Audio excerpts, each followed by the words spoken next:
I'm Olivia, 29, and my father just threw my inheritance into an ice bucket at my own wedding.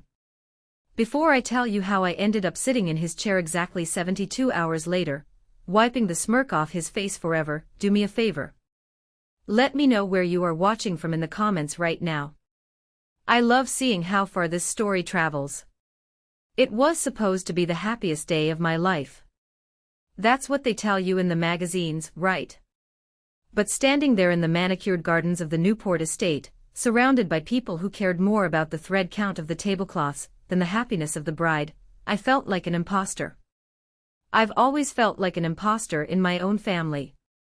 My father, Richard Mercer, had orchestrated the entire event. Not for me. For him. It wasn't a wedding, it was a networking event disguised as a nuptial. He had arrived in a leased Rolls-Royce Phantom, stepping out with the kind of arrogance that sucks the air out of a room.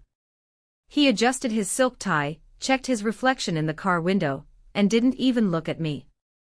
I was standing near the trellis, trying to hide. That's been my strategy for most of my life: stay invisible, stay safe.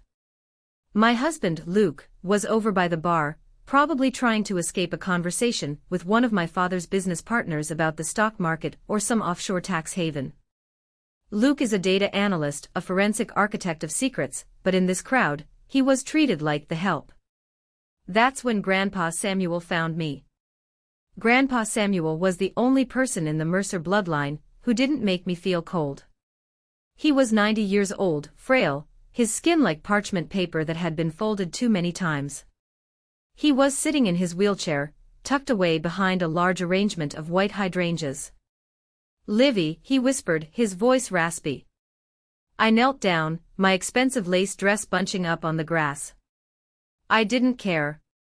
"Grandpa, are you okay? Do you need water?" "No," he said, his eyes darting around nervously. He looked like a man who was about to commit a crime. "I need you to take this. Quickly. Before Richard sees."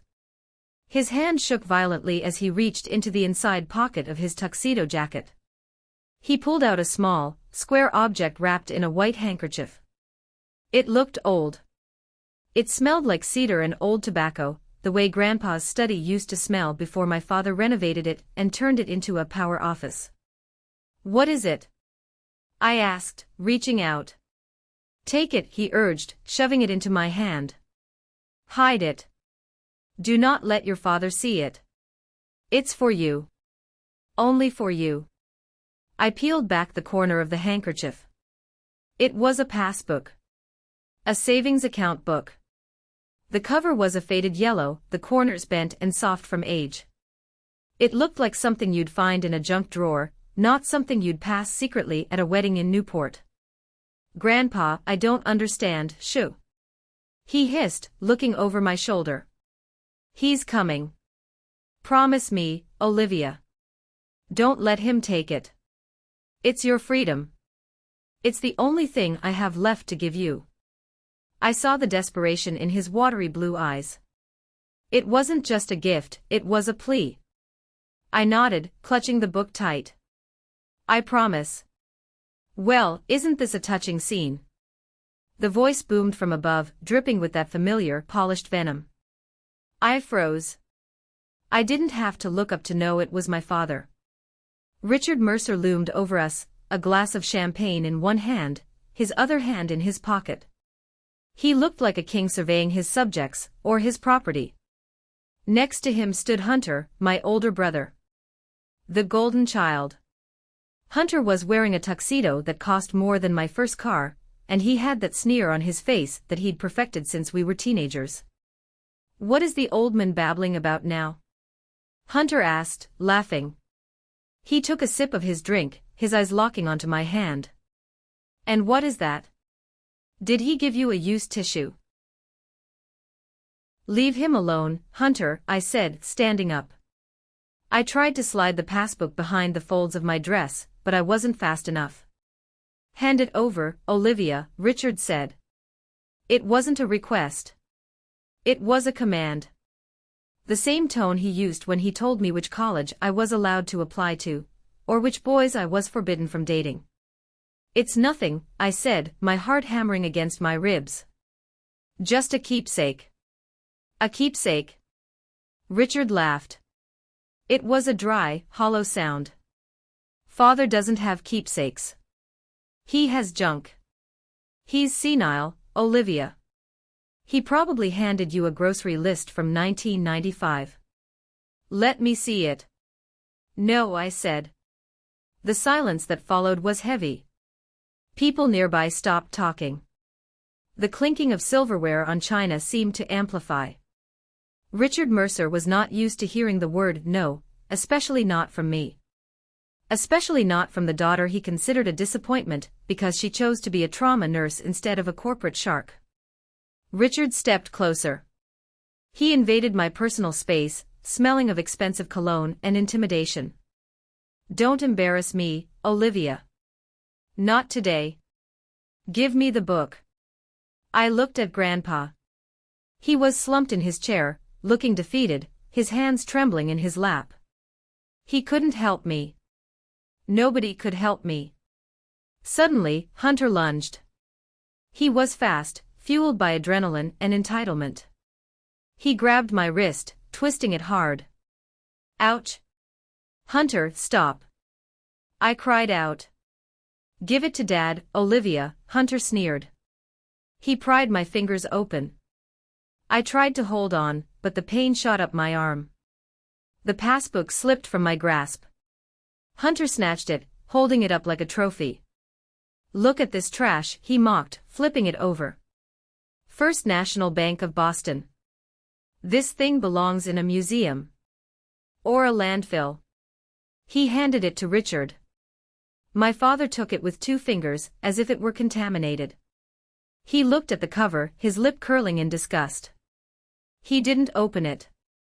He didn't look at the balance. He didn't care. To him, the value of an object was directly correlated to how shiny it was, and this book was dull, old, and ugly. You are disrupting my event over this? Richard asked, shaking his head at me. I spent $50,000 on flowers, and you're causing a scene over a piece of paper that smells like mothballs. It's a gift, I said, my voice shaking. Grandpa gave it to me. Trash belongs with trash, Richard announced. He turned toward the large silver ice bucket sitting on the serving table next to us. It was filled with melting ice and bottles of Dom Perignon. Dad, don't, I whispered. He didn't hesitate. He dropped the passbook. I watched in slow motion as the yellow booklet fell. It hit the ice with a soft thud. Then, Richard grabbed a bottle of champagne, uncorked it, and poured the foaming liquid directly onto the book. There, Richard said, dusting his hands off. Now it's where it belongs. The crowd laughed. Actually laughed. I looked around, seeing the faces of my family, my father's friends, the elite of Boston. They were entertained. My humiliation was their dinner theater. Something inside me snapped. It wasn't a loud snap. It was quiet, like a cable finally giving way under years of tension. I looked at the bucket. The book was soaking up the water and wine. The ink was probably running. Grandpa's legacy was dissolving. I didn't scream. I didn't cry. I simply moved. I plunged my hand into the freezing ice bucket. Oh my God, what is she doing? Someone whispered.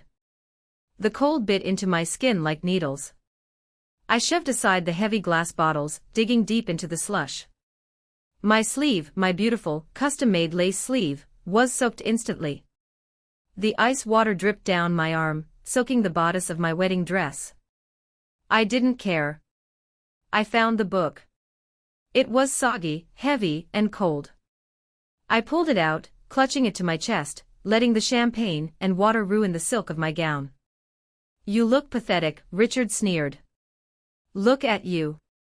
You've ruined a $10,000 dress for a piece of garbage. I looked up at him. Water was dripping from my elbow onto his polished Italian leather shoes. You're right, I said. My voice was surprisingly steady. I have ruined the dress. But you've ruined a lot more than that, Dad. Get out, Richard hissed, his face turning a shade of purple I knew well. Get out of my sight. You are a stain on this family. Get out of my house. With pleasure, I said. I turned around. I saw Luke running toward me, his face full of concern. He saw the wet dress, the book in my hand, and the look on my father's face. He didn't ask questions. He just took his jacket off and wrapped it around my shoulders. We're leaving, Luke said, glaring at my father. Go ahead. Hunter yelled after us. Don't come back when you need money for rent, you losers. I walked out of that garden without looking back. I walked past the valet, past the Rolls-Royce, and toward our beat-up Honda Civic. My dress was heavy and cold, clinging to my skin. I was shivering, but not just from the ice. I was shivering from rage. I sat in the passenger seat, clutching that wet, ruined passbook like it was a lifeline. I didn't know then that I was holding a weapon. I didn't know that the trash resting on my lap was about to burn my father's kingdom to the ground. All I knew was that I had been kicked out. But as we drove away, watching the mansion disappear in the rearview mirror, I made a silent vow. I would come back. And when I did, I wouldn't be walking. I'd be driving a bulldozer. The next 3 days were a blur of anxiety and silence. We didn't go on a honeymoon. We couldn't afford one, and honestly, neither of us was in the mood for margaritas on a beach. We went back to Grandpa's old cottage. This cottage was the only thing Grandpa Samuel had managed to transfer to me legally years ago, before Richard took power of attorney over everything else. It was small, drafty, and smelled of salt and pine. It was my sanctuary. But that night it felt like a bunker. I spent the first 24 hours drying out the passbook. I laid it open on the kitchen table, using a hairdryer on the lowest setting, turning the pages with tweezers.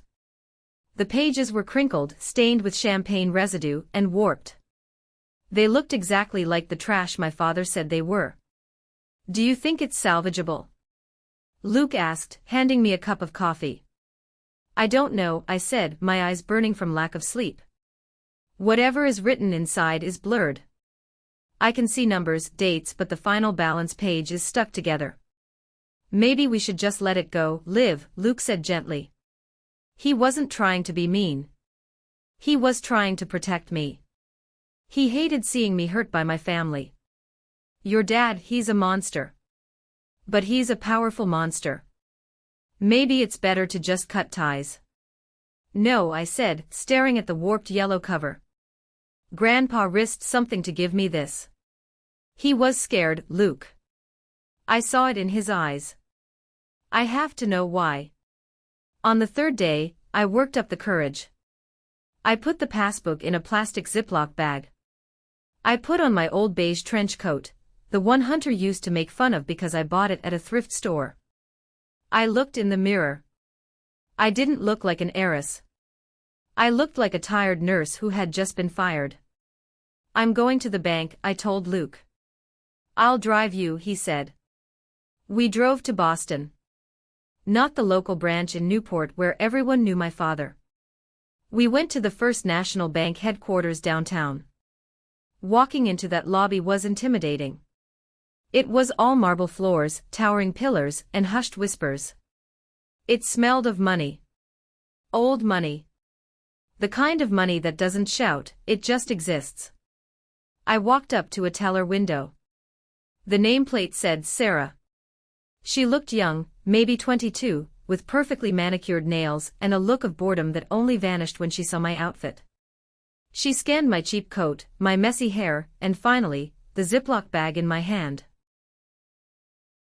Can I help you? She asked, her tone flat. She didn't smile. I need to check the balance on this account, I said, sliding the bag across the polished granite counter. And I might need a new passbook. This one had an accident. Sarah picked up the bag with 2 fingers, her nose wrinkling slightly. Ma'am, we haven't used passbooks in over a decade. Everything is digital now. Do you have a debit card? ID? I have my ID, I said, handing over my driver's license. But I don't have a card. This account, it's old. It was a gift. She sighed, clearly annoyed. She took the book out of the bag, grimacing at the champagne stain. She opened the cover, squinted at the faded account number, and began to type. Click-clack. Click-clack. I stood there, feeling small. While she typed, a memory washed over me. I was suddenly 12 years old again, kneeling on the hardwood floor of my father's study. Flashback. The smell of expensive scotch filled my nose. My knees ached against the wood. Richard was sitting in his leather armchair, swirling a glass of amber liquid. Hunter was on the sofa, playing a Game Boy, the electronic beeps filling the silence. You missed a spot, Olivia, Richard said softly.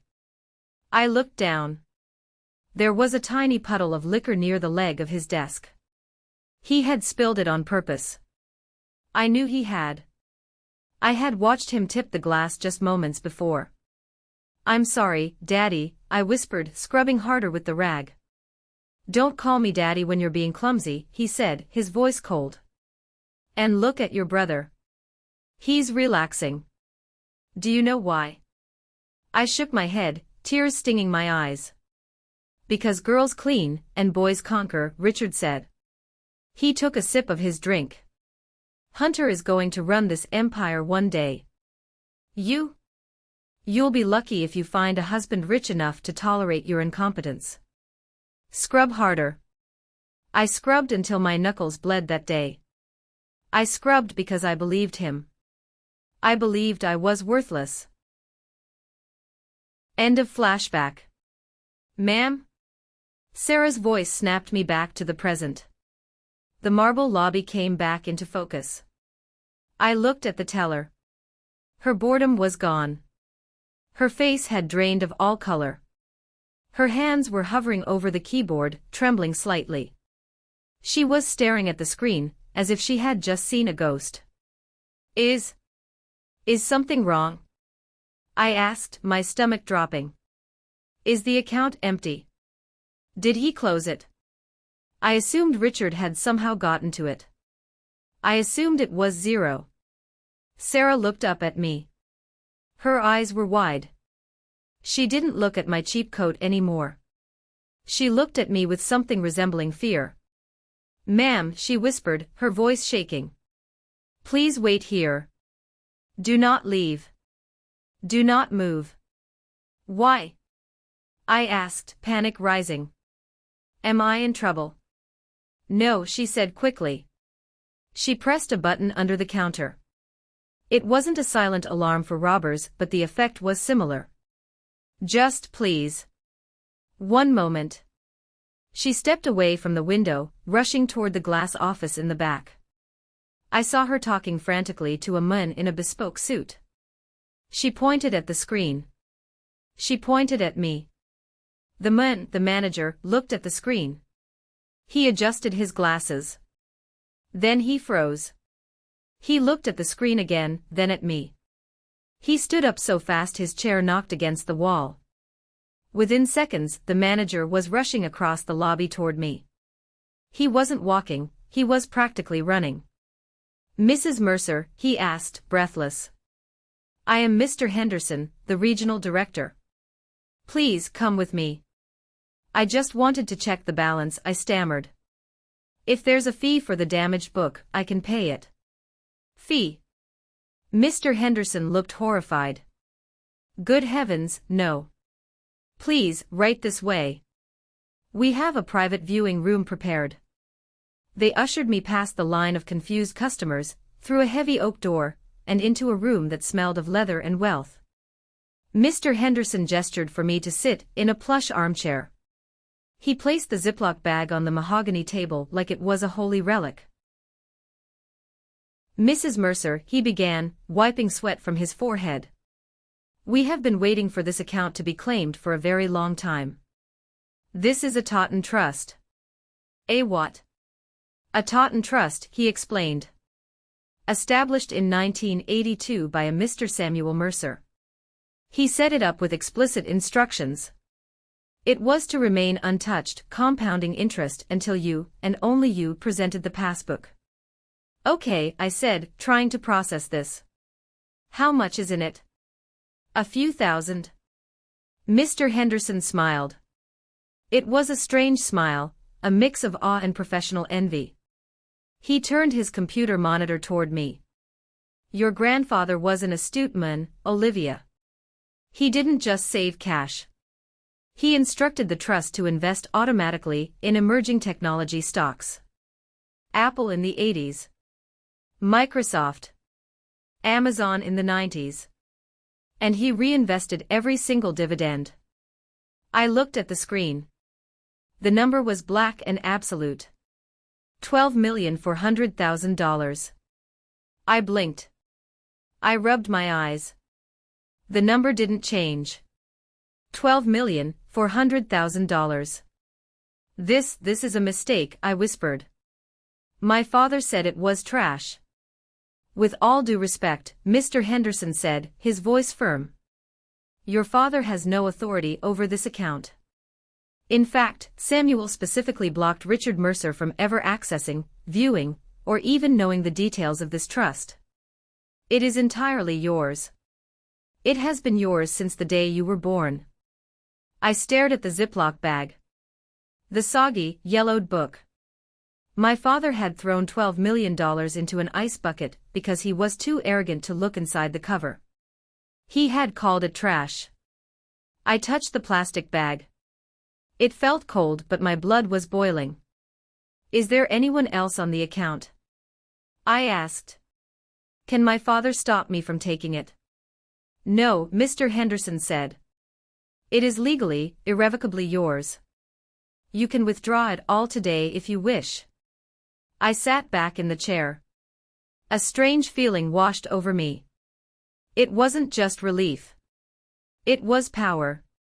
For the first time in 29 years, I wasn't the girl scrubbing the floor. I wasn't the nurse begging for approval. I was the woman holding the match. And I knew exactly where to aim it. I walked out of that bank a different person. I didn't buy a new coat. I didn't go shopping. I got back into my Honda Civic, placed the cashier's check for a small portion of the funds in the glove compartment, and drove straight back to the cottage. When I walked through the door, Luke was hunched over his laptop at the kitchen island. The table was covered in papers, spreadsheets, printed emails, public records. He looked like he hadn't blinked in hours. Liv, you're back, he said, not looking up. I found something. It's bad. I have news too, I said, tossing my keys on the counter. But you go first. Luke spun his laptop around. The screen was filled with red graphs and complex diagrams. As I mentioned, Luke is a forensic data analyst. He finds things that people work very hard to hide. Usually, he does this for corporate lawsuits, but for the last 3 days, he had been digging into the Mercer family empire. You know how your dad always bragged about the Mercer liquidity? Luke asked, pointing at a column of numbers. It's a lie, Liv. It's all smoke and mirrors. What do you mean? I pulled up a chair. Richard is insolvent, Luke said, his voice low. He's been running a glorified Ponzi scheme for the last 5 years. He takes money from new investors, friends, charity partners, and uses it to pay off the interest on loans he took out years ago.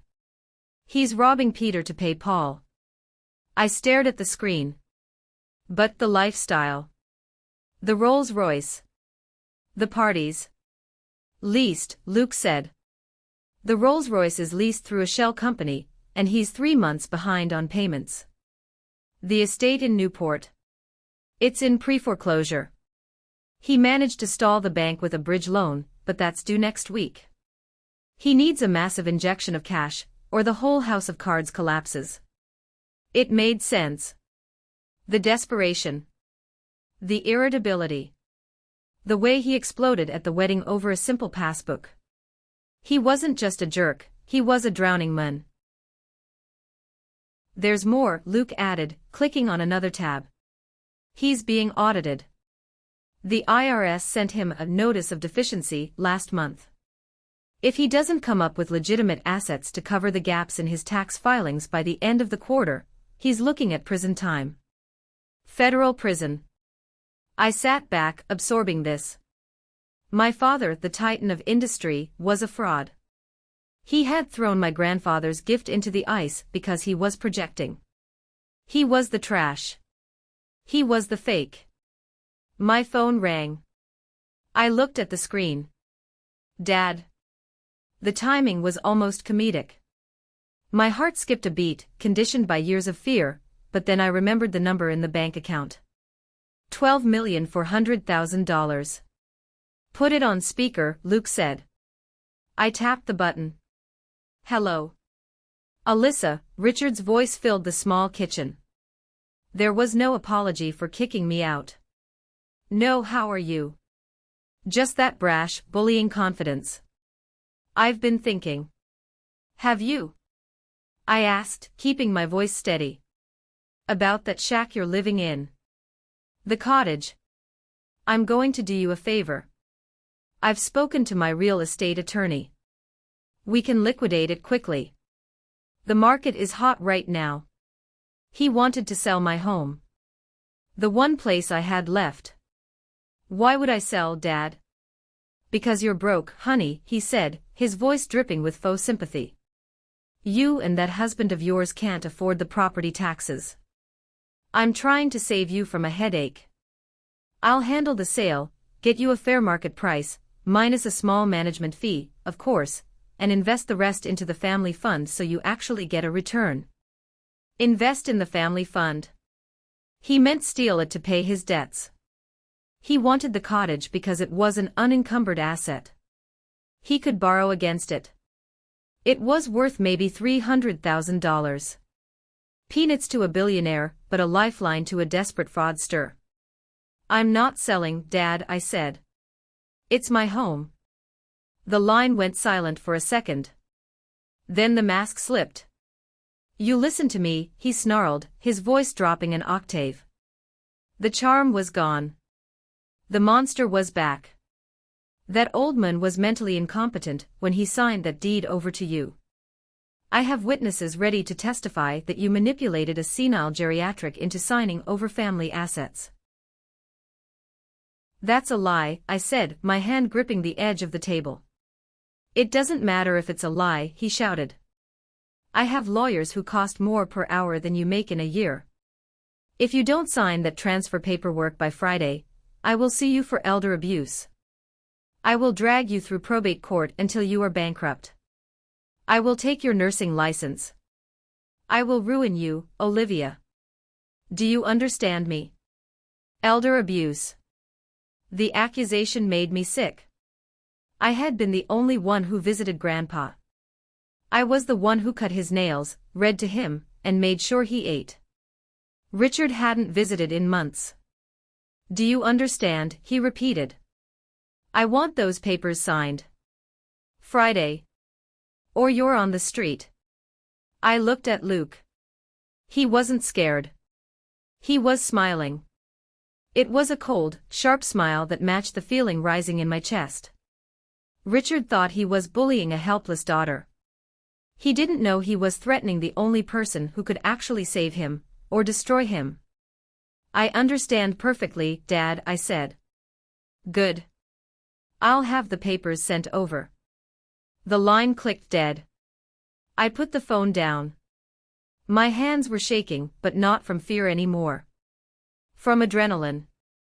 He needs the cottage to show assets for the audit, Luke said. He's desperate. He threatened to sue me for elder abuse, I said, the words tasting like ash. He threatened my license. So, Luke said, leaning forward. What do you want to do? We can fight him in court. With your new money, we can hire better lawyers. No, I said slowly. Court takes too long. And he gets to play the victim. I don't want to just win, Luke. I want to expose him. I want him to feel what I felt at the wedding. I want everyone to see him for what he really is. I looked at the passbook drying on the table. He wants assets. I asked. He wants to manage my money. Yeah. Luke trailed off, realizing where I was going. Let's give him what he wants, I said. He thinks I'm a stupid, helpless girl. Fine. I'll be the stupid, helpless girl. I'm going to call him back. And I'm going to tell him about the $12 million. Luke's eyes widened. Liv, if you tell him, he'll try to steal it. Exactly, I said. And we're going to let him try. But we're going to make sure that when he reaches for it, he puts his hand right into a bear trap. I pulled a notepad toward me. We need to draft a document. Something that looks like a transfer but acts like a confession. Can you do that? Luke cracked his knuckles. Honey, I can make a document that looks so official it would fool the Pope. What do you want it to say? I want it to say that by accepting these funds, the trustee, Richard Mercer, accepts sole personal liability for all historical tax discrepancies of the family estate. Luke grinned. That's evil. I love it.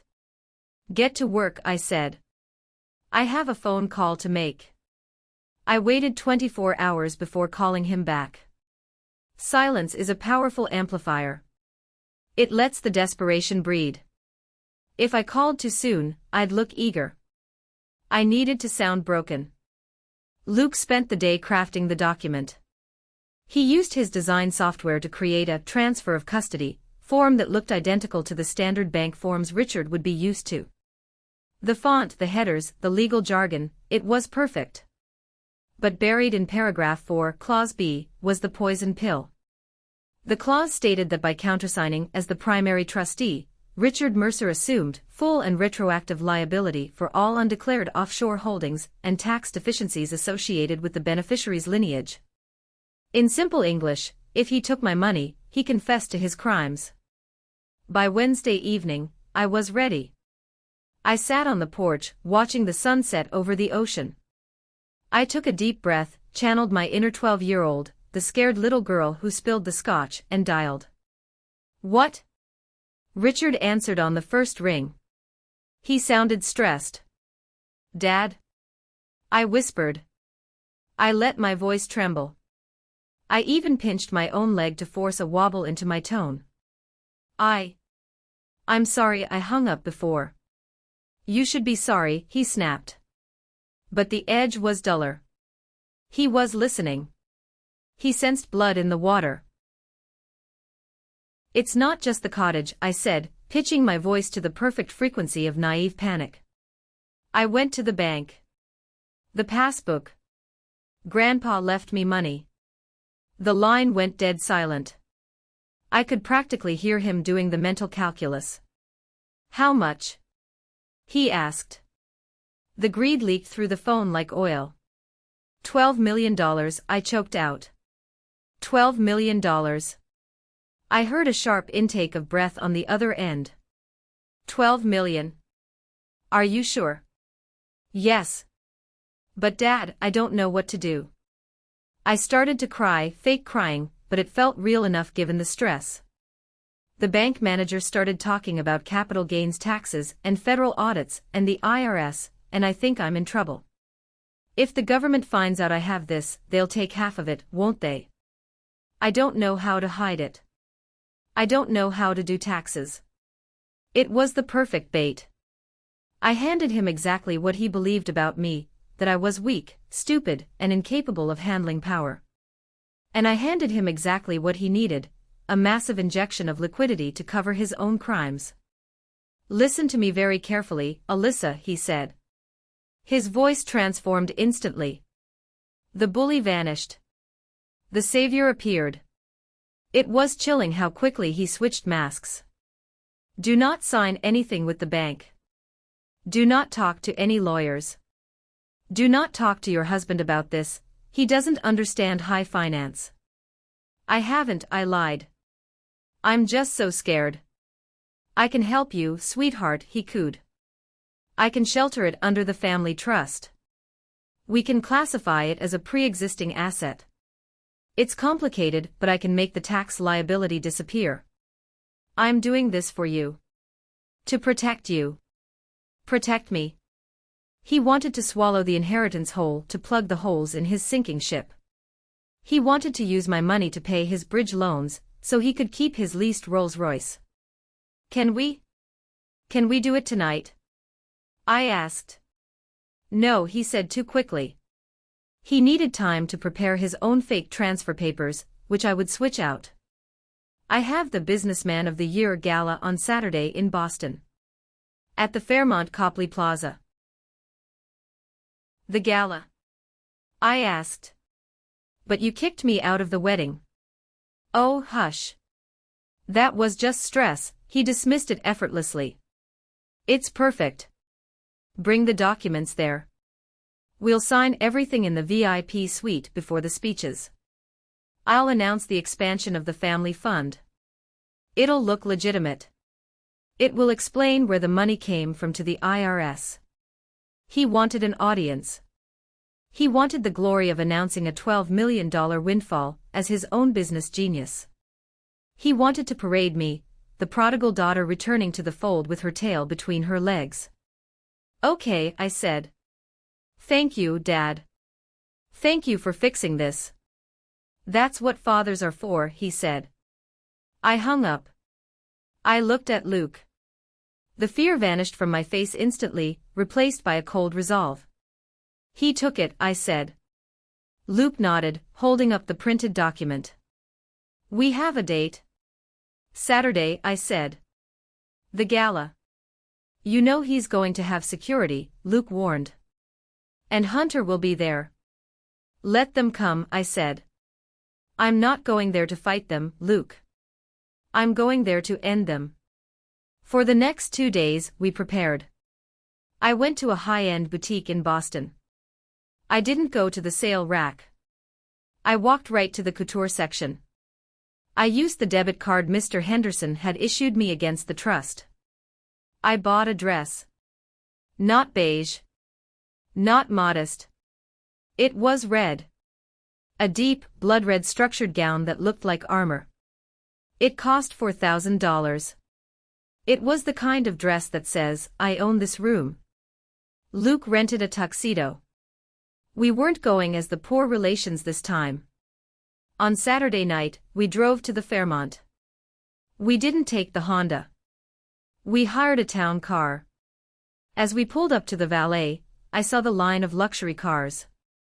I saw the paparazzi flashing their cameras. My stomach twisted. This was it. There was no turning back. If Richard read that document closely, if he actually paused to check the fine print, he would know I was setting him up. He would destroy me. He would sue me for fraud, and with his connections, he might win. You ready? Luke asked, squeezing my hand. No, I admitted. But let's do it anyway. We stepped out of the car. The cool Boston air hit my face. I stood tall, smoothing the red fabric of my dress. I clutched the blue leather presentation folder in my hand. Inside was the paper that would either save my life or end it. I walked through the revolving doors and into the lion's den. The grand ballroom of the Fairmont Copley Plaza was dripping with crystal and gold. Chandeliers the size of small cars hung from the ceiling, casting a warm, flattering light on Boston's elite. It was a room full of old money, political power, and in my father's case, desperate, clawing ambition. I arrived at 7:55 p.m. The room was buzzing with the low hum of expensive conversation. Waiters in white gloves moved like ghosts through the crowd, offering champagne flutes. I took a glass. I needed the liquid courage. Stay close, I whispered to Luke. Right behind you, he said. He looked handsome in his tux, but his eyes were scanning the room like a bodyguard. I walked through the crowd, not around it. The red dress did its job. People parted. Heads turned. I heard whispers. Is that Alyssa Mercer? I thought she was disowned. Look at that dress. I saw Hunter near the bar. He was laughing too loudly, already 3 drinks deep, holding court with a group of young socialites. He was leaning against a pillar, twirling the keys to a Lamborghini on his finger. I knew for a fact he had rented it that morning using a credit card that was maxed out. He saw me. His smile dropped. He nudged the guy next to him and pointed. I didn't stop. I didn't flinch. I looked right through him as if he were made of glass. The confusion on his face was delicious. He expected the girl in the thrifted coat. He didn't know how to handle the woman in red. Richard was at the front of the room, near the stage, flanked by 2 senators. He looked radiant. It was the glow of a man who thought he had just pulled off the heist of the century. He was laughing, touching shoulders, playing the part of the benevolent patriarch. When he saw me approaching, his smile didn't waver, but his eyes narrowed. He said something to the senators, excused himself, and met me near the velvet ropes of the stage steps. You're late, he hissed through his teeth, keeping his smile plastered on for the photographers. Do you have it? I have it, I said calmly. I held out the blue leather presentation folder. He snatched it from my hand. His greed was a physical force, vibrating off him like heat. Is it all there? He asked, his voice low and urgent. The transfer authorizations, the power of attorney. It's all there, Dad. Just like you asked. It puts the entire $12 million under the control of the family trust. Good, he said. Come with me. He led me into a small alcove behind the heavy velvet curtains, away from the prying eyes of the press, but still visible to the VIPs nearby. I need to sign to accept the assets, he said, pulling a gold mont blank pen from his pocket. He opened the folder. My heart stopped. This was the moment. The document lay there. Affidavit of Asset Consolidation and Trustee Liability. The title was vague enough. The text was dense, single-spaced, size 10 font. Richard looked at the page. He looked at the bold number, $12,400,000. That number blinded him. He didn't read the paragraph above it. He didn't read the clause that Luke had bolded slightly. The trustee hereby assumes sole and individual liability for all historical financial discrepancies, and waives all rights to claim ignorance of prior mismanagement. Dad, I said, adding a tremble to my voice. Are you sure this will stop the IRS? I'm so scared. I told you I'd handle it, he snapped, impatient. Stop whining. He put the pen to the paper. Scritch. Scratch. He signed his name. Richard A. Mercer. With a flourish. He didn't just sign a transfer. He signed a confession. He signed his own death warrant. There, he said, slamming the folder shut. He handed it back to me. Now give this to my assistant in the morning. I'm going to go announce the good news. Wait, I said. Can I take a picture of us? For Grandpa. He rolled his eyes. Make it quick. I held up my phone. But I didn't take a selfie. I opened the folder, zoomed in on the signature page with the timestamp and location metadata enabled, and snapped a high-resolution photo. Done, I said. Go find a seat in the back, he ordered, dismissing me like a servant. I have an announcement to make. He adjusted his tie, turned around, and bounded up the stairs to the stage. I watched him go. I felt a vibration in my pocket. I pulled out my phone and hit send. 3 miles away, a server received the image. Luke's automated script took the photo, attached it to the whistleblower complaint we had finalized days earlier, and uploaded it to the Department of Justice's secure portal for financial crimes. Luke stepped up beside me. It's sent. Now we wait, I said. Richard took the microphone. The room quieted. The spotlight hit him. He looked invincible. Ladies and gentlemen, he boomed. Thank you for coming. Tonight, we celebrate not just business but family. He paused for applause. People clapped politely. For years, the Mercer Foundation has been a pillar of this city, he continued. And tonight, I am proud to announce a historic expansion.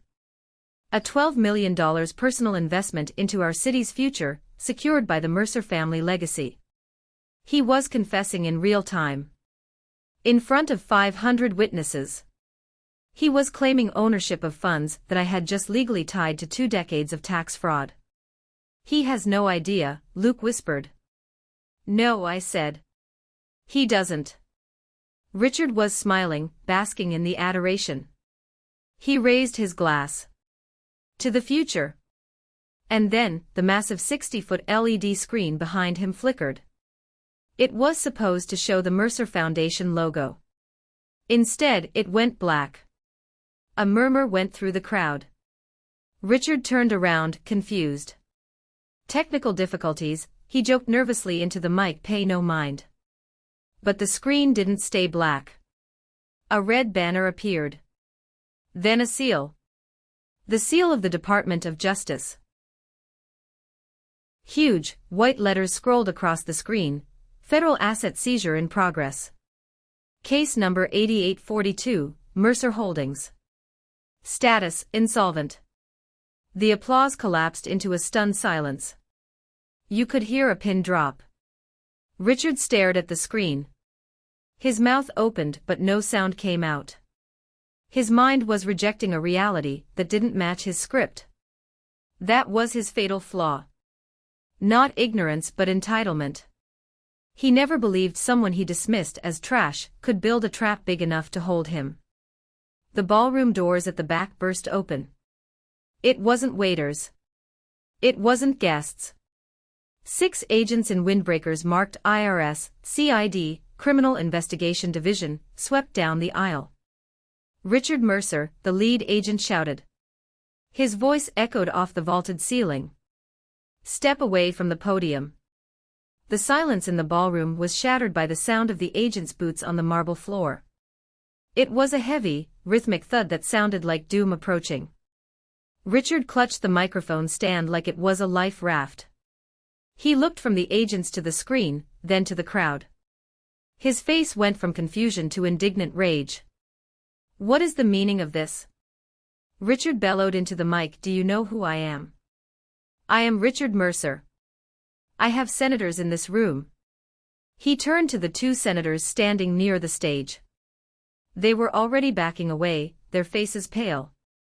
They were distancing themselves from the blast zone. We know exactly who you are, the lead agent, a stern man named Miller, said as he climbed the stage steps. You are the sole trustee who just signed an affidavit accepting responsibility for 20 years of unreported offshore accounts and wire fraud. Richard froze. He looked at the agent, then he spun around, his eyes scanning the crowd wildly. He was looking for me. He found me.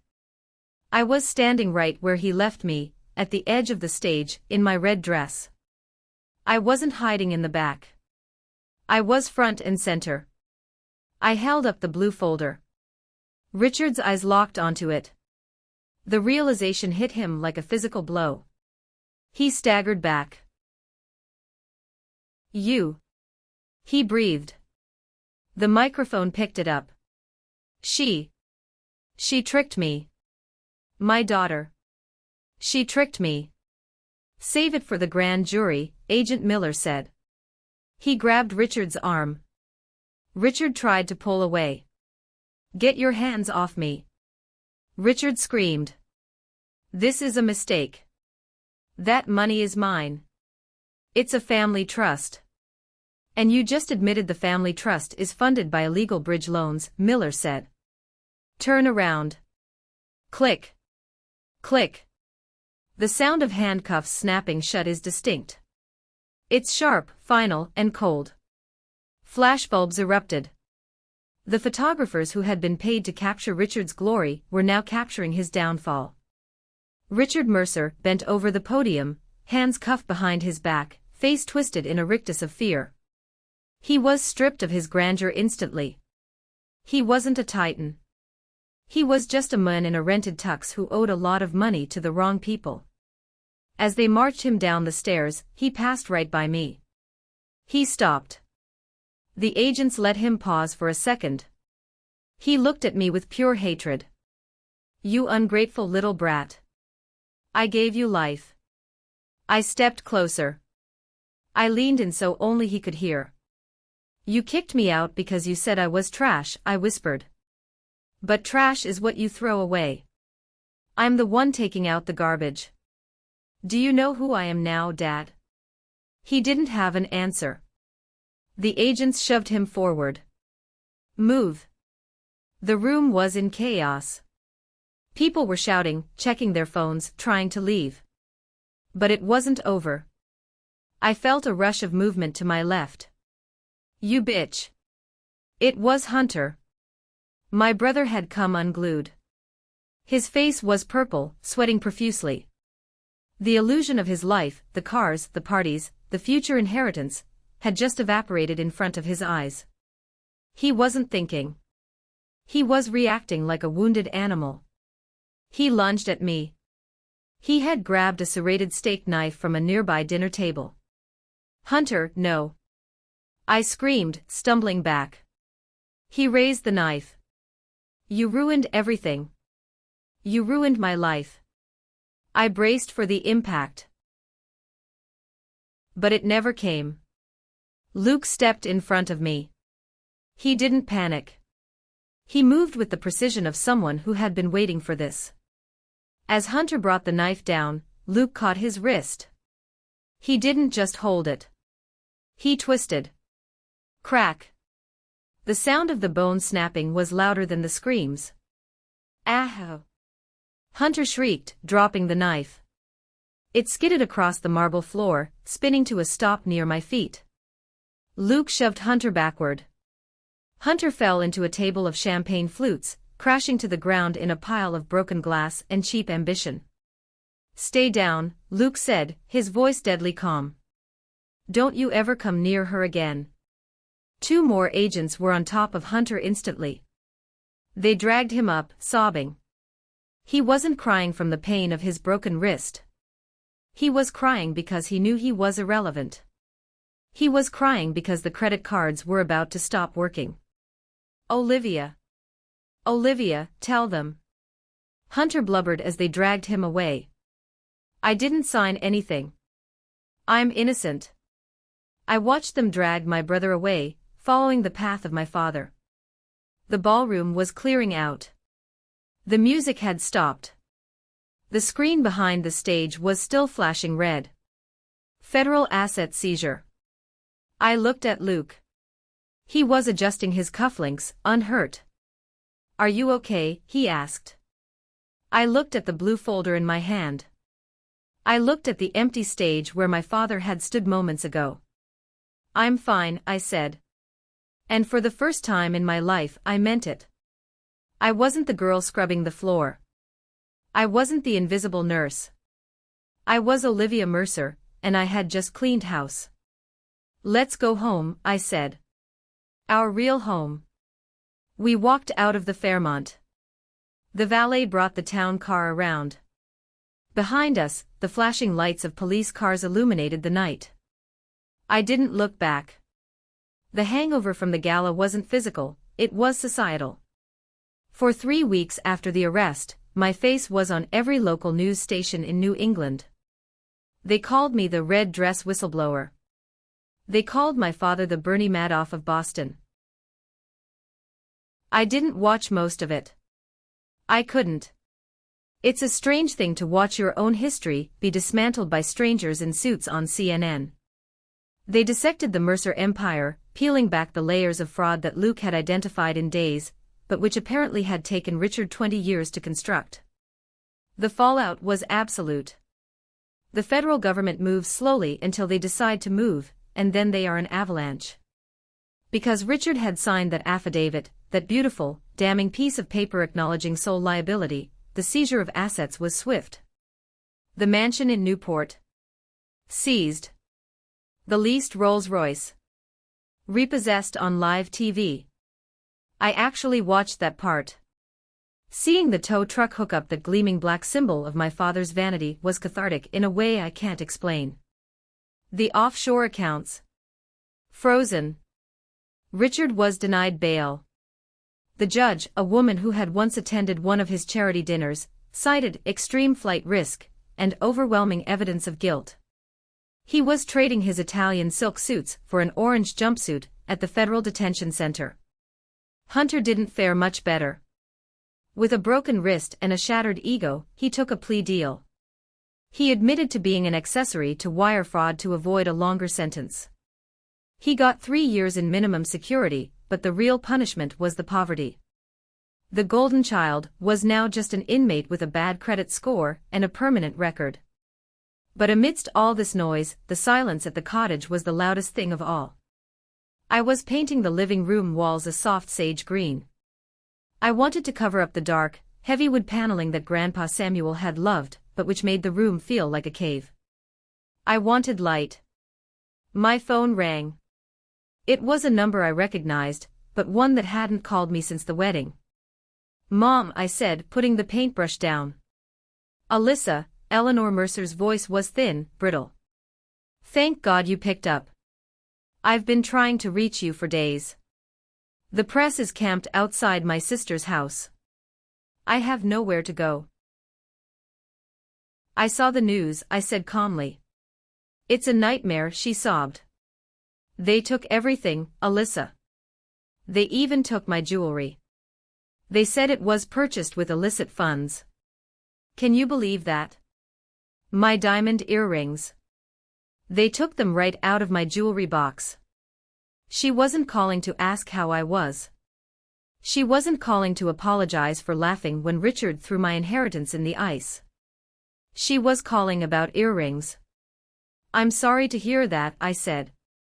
"Alyssa, listen," she lowered her voice. "I spoke to a lawyer.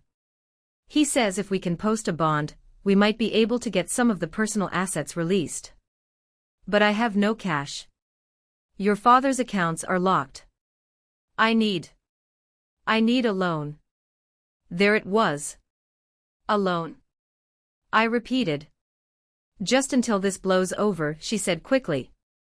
"You have that money from Grandpa. Richard told me before they took him away. He said you have millions. Your family, Alyssa. You can't let your mother live like a refugee in her sister's guest room." I looked around the cottage. I looked at Luke, who was outside sanding the deck, wearing a t-shirt covered in sawdust. He looked happy. We were happy. "Mom," I said. "Do you remember the wedding?" "What? What does that have to do with anything? Do you remember when Dad threw the passbook in the ice? You laughed. I looked at you, and you covered your mouth and laughed." "I was nervous," she protested. "You know how your father gets." I had to play along. "No," I said. "You didn't have to. You chose to. You chose the lifestyle over your daughter. You chose the pearls and the parties over protecting me." "Alyssa, please." "I'm not giving you a dime, Mom," I said. My voice didn't shake. "Not for a bond. Not for a lawyer. Not for earrings. That money is safe. And so am I. You're on your own. You ungrateful little." I hung up. I blocked the number. I stared at the phone for a long moment, waiting for the guilt to come. That familiar, crushing guilt that I had been trained to feel whenever I disappointed them. But it didn't come. Instead, I felt lighter. I picked up the paintbrush and went back to work. That afternoon, while moving some of Grandpa's old books from the study to make room for a nursery, we weren't pregnant yet, but we were hoping. A white envelope fluttered out of a heavy leather-bound copy of Moby Dick. I picked it up. It had my name on it. Livy. Written in Grandpa's shaky handwriting. My hands trembled as I opened it. It was dated 2 days before my wedding. "My dearest Livy, if you are reading this, 2 things have likely happened. First, I am gone. Second, you have finally found the courage to open the book. I know Richard. I know he calls me weak. He thinks wealth is a hammer, used to beat the world into submission. But he is wrong. Wealth is not a hammer. It is a shield. I started this trust the year you were born because I saw how he looked at you. He looked at you like an asset he couldn't control. I knew that one day, you would need an escape hatch. I saved every penny, every dividend, not so you could buy things, but so you could buy your freedom. He will try to take it. He will try to scare you. But remember, the money is not the power. You are the power. The money is just the tool that lets you stand up without fear of falling down. Don't build an empire, my sweet girl. Build a home. Build a life. And never let anyone tell you that you are trash. You are the finest gold I ever knew. Love, Grandpa Samuel. I sat on the floor of the study and wept. Not the angry tears from the wedding, but tears of pure, unadulterated release. Grandpa had known. He had watched Richard's tyranny for years, playing the part of the senile old man, all while quietly building me a fortress of compound interest. He hadn't just left me cash, he had left me a contingency plan. Luke walked in, saw me on the floor, and sat down beside me. He read the letter over my shoulder. He was a smart man, Luke said softly, wrapping his arm around me. He saved me, I said. No, Luke corrected me, kissing the top of my head. He gave you the weapon. You're the one who pulled the trigger. We spent the rest of the day in silence, just holding each other. The ocean breeze blew through the open windows, carrying the scent of salt and pine. It didn't smell like champagne or expensive cologne. It smelled like clean air. That night, I checked the account balance on my phone. $12,400,000. I transferred a portion of it to a new account. A college fund for children we didn't have yet. A donation to the Nursing Union Legal Defense Fund. And enough to pay off the mortgage on the cottage so that no bank could ever touch it again. The rest. I left it there. Growing. Waiting. A silent guardian in the cloud. I didn't need a Rolls-Royce. I didn't need a seat at the gala. I had my husband, I had my home, and for the first time in 29 years, I had my name back. 3 months later, the dust has finally settled. Newport is different in the fall.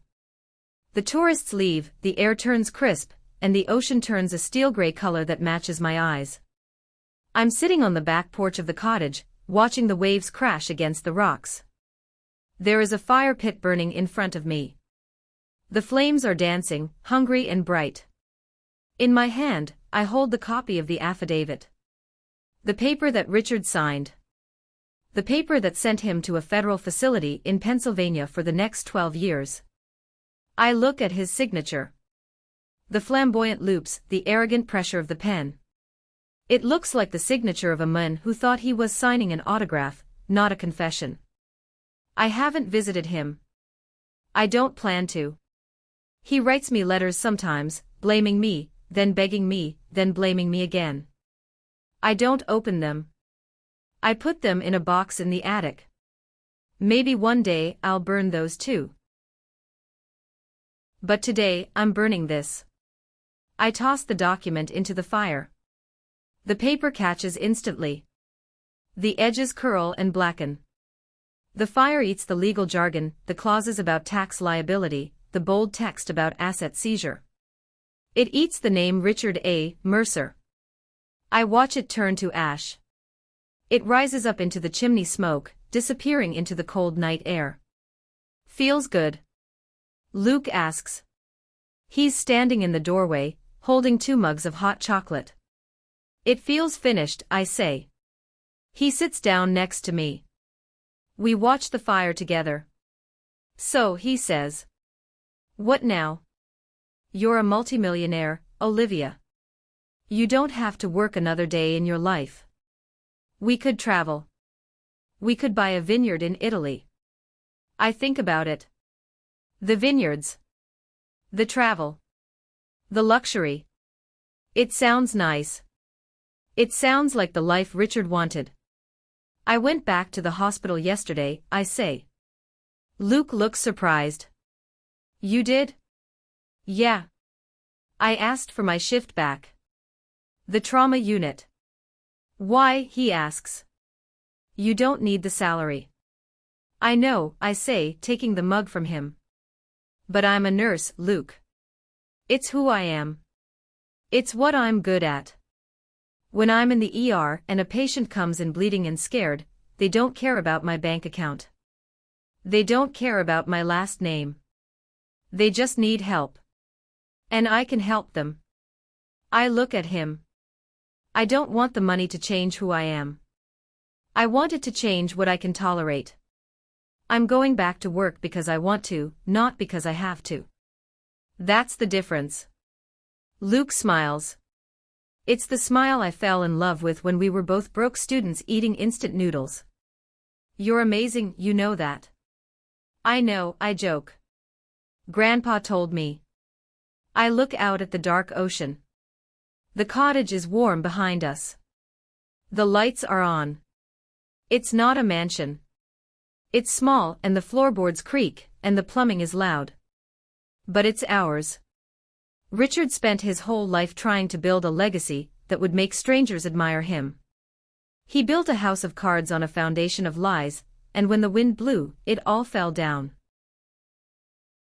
I'm building something different. I'm building a life on truth. I think about the passbook.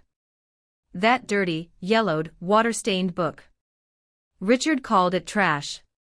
He threw it away because it didn't look like wealth. He was so wrong. The greatest treasures don't always glitter. Sometimes they look like old books. Sometimes they look like a husband who stands in front of a knife for you. Sometimes they look like a quiet porch on a Tuesday night. I lean my head on Luke's shoulder. The fire crackles, sparks flying up toward the stars. I am Olivia Mercer. I am a nurse. I am a granddaughter. And I am finally, completely free. Friends, looking back at that fire, watching the last remnants of my father's control turn to ash, I realized that my story isn't just about inheritance or revenge. It's about value. And finally, remember this, arrogance is a blinder. My father lost everything because he was too proud to open a dirty old book. He underestimated the things he considered beneath him. Don't make that mistake. Treat every person and every opportunity with respect. You never know which piece of trash holds the key to your freedom. If this story resonated with you, please leave a comment with the word good below. It tells me that you stand for justice, and you believe in the power of knowing your own worth. Or share your own thought, I read every single one. Thank you for listening.